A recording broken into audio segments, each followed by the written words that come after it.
What would you do if obeying God meant facing a pit of hungry lions? It sounds like something out of a movie, but it's a true story about a man named Daniel. Daniel served faithfully in the ancient kingdom of Babylon. He was so wise, honest, and trusted by King Darius that he was put in charge of the whole realm. But there was one thing everyone knew about Daniel above all else. He prayed to his God every single day, without fail. This incredible integrity made some other officials very jealous. They hated his success and his unwavering faith, so they plotted to take him down. These jealous men devised a wicked plan. They went to King Darius with a trap disguised as a law. They flattered him, saying, "O king, let's make a rule that for the next 30 days no one can pray to any god or person except you. Anyone who disobeys will be thrown into the lion's den." King Darius, not seeing the evil intent behind their words, loved the idea and signed it into law. But what about Daniel? Did he hide his faith to save his life? Not at all.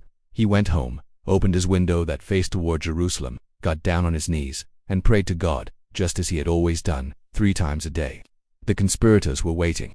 They caught him in the act and immediately dragged him before the king. King Darius was heartbroken. He finally realized he had been tricked into signing his most trusted official's death sentence. He spent the entire day desperately searching for a way to save Daniel. But the law of the Medes and Persians was irreversible. With a heavy heart and a voice full of sorrow, the king said, "May your God, whom you serve so continually, rescue you." Daniel was then led away to the lion's den. Imagine the scene. A massive stone is rolled away from the mouth of a dark pit. The terrifying roars of hungry lions echo from within. Daniel is lowered into the darkness. The stone is rolled back and sealed with the king's own ring. All hope seemed utterly lost. But Daniel remained calm, because he knew he was not alone in that pit. That night was the longest of King Darius's life.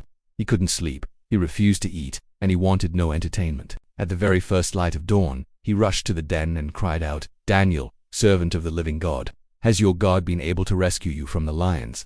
After a moment of silence, a voice rose up from the pit. "My God sent his angel, and he shut the mouths of the lions. They have not harmed me."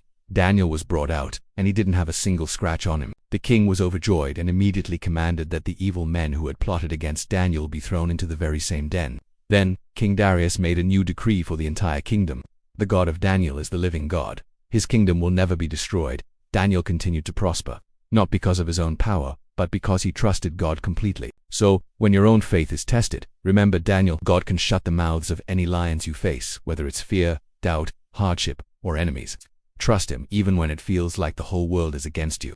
Thanks for watching, and if this story inspired you, please like and subscribe for more.